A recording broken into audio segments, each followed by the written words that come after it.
একবার যেই ঘুইরা তাকাস লাগে ঝাকাস, পদ্মা নদীর ইলিশ খাইয়া রূপখানা কি ঝকঝকে বানাস।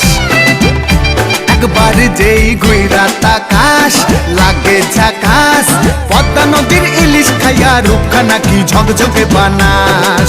ওলালা হো ওলালা হো ওলালা হু